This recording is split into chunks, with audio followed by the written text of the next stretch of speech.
Bine v-am găsit, dragii mei din Zodia Balanță, oriunde v-ați afla.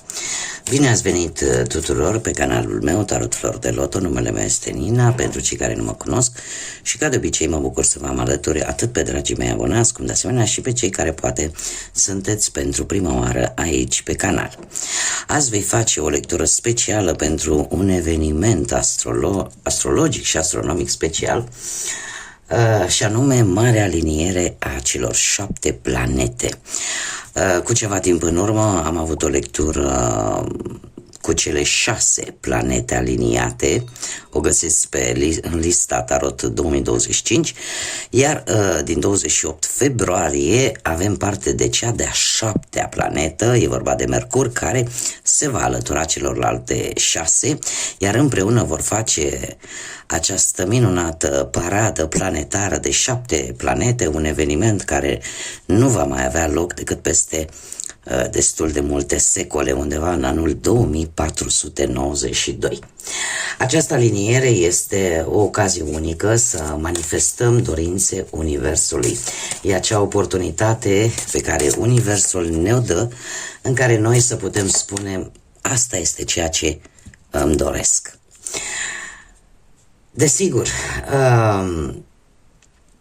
această invitație din partea Universului vine și cu un puternic simț de a reflexiona, de a lăsa în urmă ce nu ne mai servește și în acest fel să ne deschidem către noi șanse, către noi porți, către noi posibilități. Universul, după cum bine știm, ne vorbește în multe forme. Și această paradă planetară e o aducere aminte că mereu e loc de mai bine, mereu e loc de a crește, de a ne dezvolta și de a îndrăzni să visăm la lucruri mărețe. Haideți să le luăm pe rând, fiecare planetă în parte, cu ce energie vine. Și avem desigur planeta Venus, care ne îndeamnă să punem ordine în dragoste, în aspectul fizic și în relațiile pe care noi le avem, atât amoroase cât și foarte apropiate cu ceilalți. Marte, desigur, ne îndeamnă să acționăm. E momentul cel mai bun să luăm inițiativă și lucrul acesta, mai ales în anumite proiecte, special pe partea asta a muncii, a vieții profesionale, a carierei, sau să luăm inițiativă vis-a-vis poate de anumite pasiuni pe care noi le-am cam lăsat deoparte. Jupiter, marele benefic, ne îndeamnă să începem lucruri noi, pentru că acum este un moment propice pentru a face acest lucru. Cum de asemenea Saturn cumva încearcă să ne ajute să ne organizăm mai bine, în așa fel încât să punem baze solide la proiectele noastre. Uranus ne îndeamnă să ieșim din vechile obiceiuri, din zona noastră de confort pe care poate ne-am creat-o de prea multă vreme și unde posibil unii dintre noi să stagnăm, tocmai pentru că ne-am obișnuit prea mult cu o anumită situație, iar Uranus ne îndeamnă să ieșim totuși din această stagnare. Neptun vine și el cu multă intuiție, mai ales zodiile de apă vor simți cel mai acut această puternică energie. Ce ne spune Neptun? Neptun vine, să zic așa, cu niște vise premonitorii. Da, visele sunt puternic influențate în această perioadă, deci ascultați-vă inima la propriu. Și nu în ultimul rând Mercur, ultimul venit la această salbă planetară, care vine cu maniera în care noi comunicăm, maniera în care noi ne relaționăm cu ceilalți și vine cu un puternic impact emoțional care ne va ajuta ca toate zodiile noi între noi să ne relaționăm un pic mai empatic și un pic mai emoțional. Desigur, asta ce înseamnă? Că vom fi un pic mai sensibili, asta poate să vină și cu un pic cu mici neînțelegeri, da? Pentru că fiind mai sensibili, reacționăm aproape la orice lucru mărunt, dar desigur vine și cu o formă mult mai bună de a-l înțelege pe celălalt sau pe ceilalți și în felul ăsta de a vedea cum stau lucrurile în adevăratul sens al cuvântului. În ceea ce vă privește pe voi, dragii mei, se pare că toată această energie planetară a celor 7 planete vă va îndemna să vă echilibrați relațiile, să nu vă fie teamă să luați decizii definitive. Este și în felul ăsta să vă recuperați echilibrul. Voi ca și zodie, fiind o zodie de aer, se pare că ca și regulă generală sau o caracteristică generală a zodiei Balanță, de-a lungul întregii voastre vieți, căutați acel echilibru între relații și, în general, acel echilibru în viața voastră de zi cu zi. Toată această energie planetară te va ajuta să iei acele decizii definitive, dar fără să te mai întorci înapoi, tocmai pentru a-ți recupera sau pentru a reuși să ajungi la acel echilibru de care mulți dintre voi aveți atâta nevoie. Și acum, haideți să vedem ce ne spun cărțile și avem acest oracol al zânelor și să vedem care este energia voastră în acest moment pentru dragii mei din Balanță. Energia zodiei Balanță. Transformare. Avem numărul 40, prin reducere pitagorică ne dă un 4, care vine cu stabilitate. Exact ce vă spuneam, cu organizare, cu acea necesitate de a face ordine. Și în același timp de a face ordine, dar și de a acționa. Se pare că sunteți mult mai planificați, vreți să vedeți rezultate vizibile și cumva aveți nevoie de acea senzație că sunteți pe drumul corect, că sunteți pe drumul cel bun. Această transformare de care ne vorbește această carte ne spune în felul următor, că zânele îți spun să te lași purtat de transformare, să nu te opui acestei transformări și să o lași să vină în viața voastră. De ce? Pentru că această transformare are un scop mult mai măreț decât ți-ai putea tu imagina. Așa că îmbrățișează această transformare, pentru că ce este cel mai bun este pe cale să ajungă la tine. Dar pentru a putea ajunge trebuie să aibă loc această transformare. Haideți să vedem ce ne spune și tarotul. De data aceasta avem un pachet de tarot de Osho Zun, un pic diferit față de Rider White cu care v-am obișnuit. Și să începem cu viața profesională. Viața profesională, dragii mei din Balanță, ați avut parte cu ceva timp în urmă de o înțelegere a unei situații într-o manieră destul de clară. V-ați dat seama poate că la nivel profesional, nu știu, la locul de muncă sau într-o anumită afacere, aveți senzația că sunteți închiși, aveți senzația că cumva lucrurile parcă nu erau fără ieșire. Ce să vezi că v-ați dat seama că de fapt aveți o portiță, ca să zic așa, de scăpare. În prezent există ceva legat de viața voastră profesională pe care voi o tot tergiversați. Adică o tot amânați, lasă că nu mă ocupați, mă ocup mâine. Este ceva care vă dă vouă un pic de furcă și care cumva, tocmai că prin această amânare, de fapt, așa cum bine am văzut, acceptați această transformare. E ceva care deja ți se arată că trebuie să faci schimbarea respectivă sau decizia respectivă, că trebuie să o iei. Dar cumva voi vedeți lumea un pic în gri, când ea de fapt este în culoare și există șanse, oportunități care să vă ajute.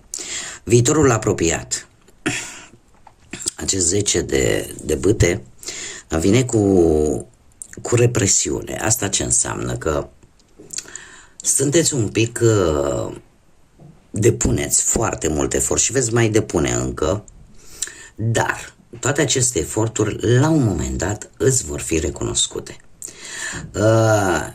E posibil ca unii dintre voi să căutați un loc de muncă. Nu va fi ușor. Da? Cumva trebuie să mai căutați. Dar eu aș spune în felul următor. Asta îmi spune intuiția. Dacă voi nu veți ieși din această barieră pe care v-ați impus-o, în care tot amânați,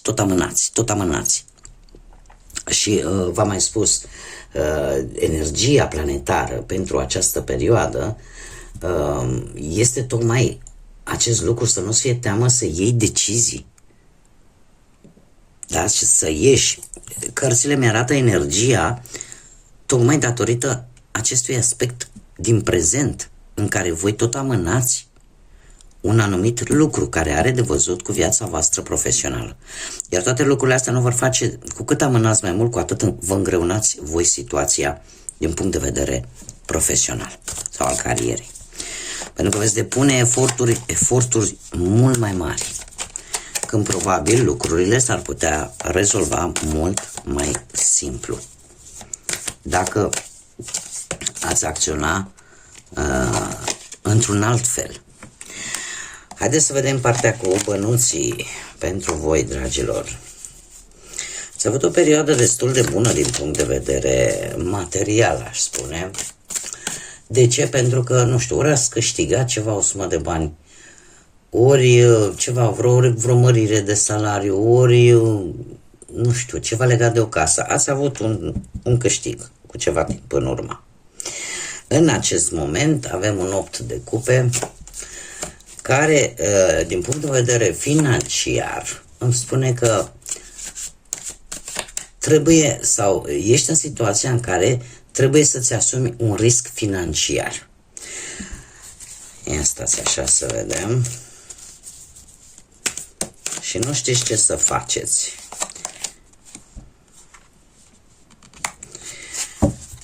Din ce văd eu aici, acest 8 de cupe în Oșozun apare cu a elibera, a da drumul. Dar în același timp avem un 3 de aer, un 3 de spade, care ne vorbește de izolare. Trebuie să vă spun un lucru. Se pare că ori aici apare un orgoliu în ceea ce privește banii. Cumva unii dintre voi e posibil să fiți în situația în care să vi se ceară să investiți în ceva. Și din cauza mândriei, poate, sau din cauza orgolului, nu cereți un anumit sfat sau nu cereți un anumit ajutor și preferați să stați mai izolați, preferați să nu apelați, ca să zic așa, la nimeni. Totuși,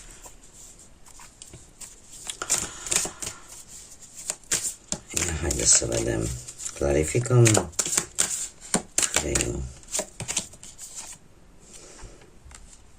Mi apare acest 7 de monede. Dragilor, se pare că va trebui să, chiar dacă ați avut succes cu ceva timp în urmă, va trebui să fiți totuși un pic precauți. Și chiar dacă există o situație care și-ar găsi rezolvarea, doar că aveți nevoie de un ajutor pe care voi asta îmi spun cărțile, dintr-un orgoliu poate, sau din simplu fapt că vă simțiți singuri, sau considerați că nu e cine să vă ajute, nu o faceți, da? Nu cereți sprijin, nu cereți ajutor pentru a vă rezolva această situație. Eu aș zice că cu acest 7 de pământ care cere răbdare,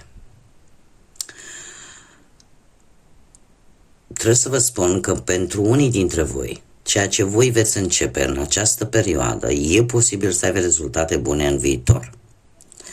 Dar, dacă înainte, în trecut, ai avut succes, ai avut câștiguri, e posibil că acum chiar ar trebui să economisești și să fii un pic mai strâns la punguță în următoarea perioadă.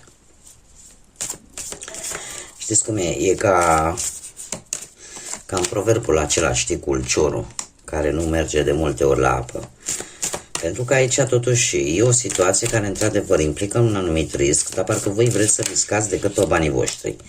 Cumva, de ce? Pentru ca și câștigul să fie tot orientat către voi. Doar că, nu știu dacă din păcate sau din fericire, nu va veni, rezultatele nu vor veni atât de repede pe cât vă așteptați voi. Haideți să vedem cu dragostea, cei care sunteți într-o relație. Cei care sunteți într-o relație ați avut o perioadă în trecutul apropiat în care efectiv ați simțit că renașteți. Ceva s-a întâmplat aici.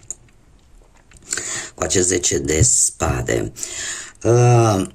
Eu aș spune că ori ați avut parte de vreo infidelitate sau de vreo trădare sau ați avut parte așa de o ruptură, de o distanțare, da? Sau de anumite secrete care probabil că s-au aflat. În prezent avem o regină de foc, care ne vorbește de a împărți.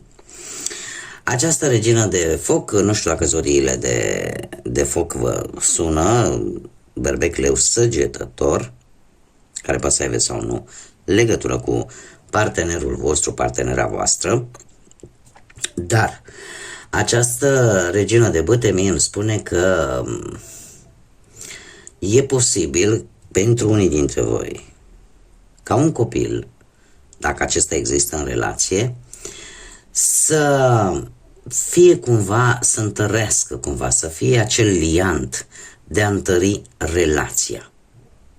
Da? Sau, pur și simplu, se încearcă ca fiecare să pună câte ceva ca relația să funcționeze. Și, nu știu, eu aș spune posibil ca ori voi, ori perechea voastră să fie cineva care să-i placă așa să iasă un pic în evidență, să fie în centrul atenției. Viitorul apropiat vine cu liniștea. Liniștea care ne vorbește de cartea de Arcanul Major Steaua și care îmi spune că va veni un timp fericit în relația voastră. Și de asemenea vorbește de zodia Vărsător. Poate vă sună. Da, deci va urma o perioadă destul de liniștită, o perioadă în care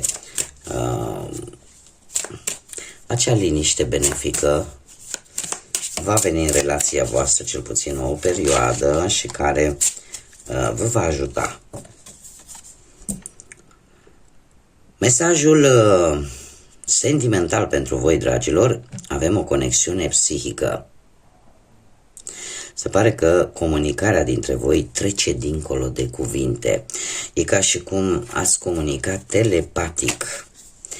Parcă n-ar fi nevoie de cuvinte ca să puteți comunica. E de ajuns poate numai să vă priviți sau pur și simplu gândul să vă zboare așa și e o comunicare non-verbală. Cei care sunteți singuri în dragoste, ia să vedem, cei care poate ați trecut, din păcate, prin starea de văduvie sau de divorț sau separare sau poate pur și simplu nu ați găsit jumătatea până în acest moment. Ei, ați avut parte de o perioadă de înflorire, din câte văd eu aici, cu această regină de monede. Nu știu dacă zodiile de pământ vă spun ceva.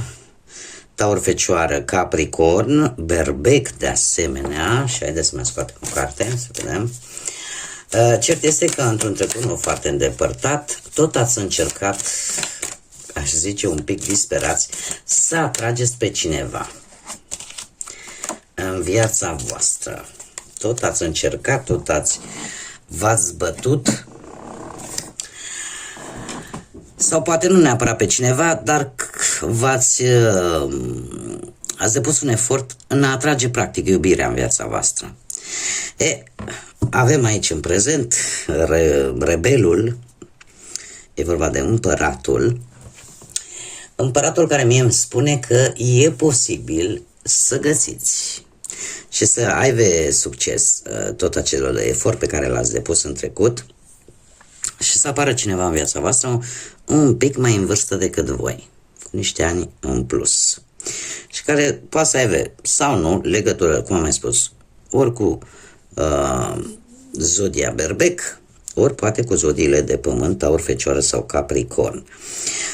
Viitorul. Ce vreau să vă spun vis-a-vis de împărat? Împăratul este un personaj foarte organizat. Foarte organizat și foarte, nu știu dacă neapărat dur, cât foarte strict.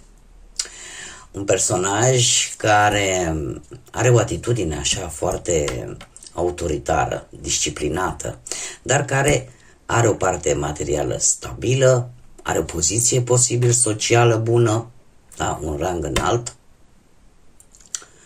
și e posibil ca această persoană să vă găsească, să vă fi găsit poate deja pe voi. Viitorul sună bine. De ce? Avem un nebun care ne vorbește de noi începuturi. De noi începuturi.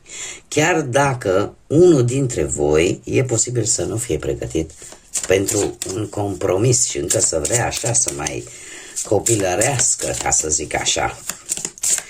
Dar mie mi-apare un nou început, o nouă relație la început. Haideți să vedem care e mesajul sentimental pentru voi, dragilor. Hei, a treia petrecere. Se pare că voi aveți de-a face cu o situație karmică. Adică nu știu dacă va depinde foarte tare de voi.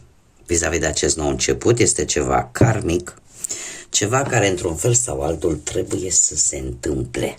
Vreți sau nu vreți. Și acum, un mesaj general pentru toți dragii mei din Balanță.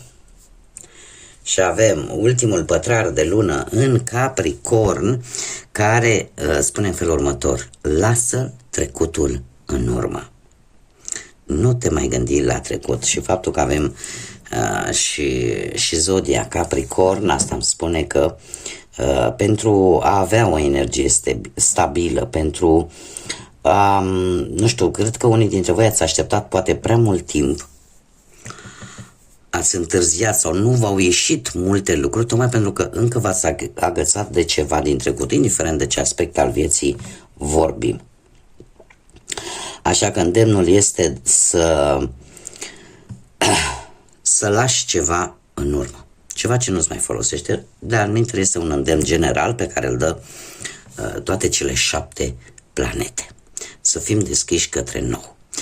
Bun, dragii mei, aceasta a fost lectura pentru voi. Eu vă mulțumesc pentru atenție. Vă doresc ca următoarea perioadă să vă prindă cât mai energici, să surprindeți toată această energie universală și să o folosiți acolo unde aveți cea mai mare nevoie. Până data viitoare, când ne vom reîntâlni la o nouă lectură, eu vă mulțumesc pentru toate aceste mici gesturi de a da like, de a distribui, de a lăsa un comentariu, de a vă abona. Desigur, pe această cale invit pe toți cei care încă nu s-au abonat să o facă. Eu vă aștept cu mare drag pe toți aici, să fim împreună și, desigur, nu uitați, în continuare am nevoie de sprijinul vostru pentru dezvoltarea acestui proiect minunat pe care eu l-am deschis aici pe YouTube, așa că nu uitați de like-uri, de distribuiri și, de ce nu, de comentarii. Până data viitoare, când ne vom reîntâlni, numai bine vă doresc, să aveți parte de multă energie pozitivă, să nu uitați să cereți Universului ceea ce vouă vă lipsește cu adevărat și aveți mare nevoie, iar, ca de obicei, să fiți iubiți.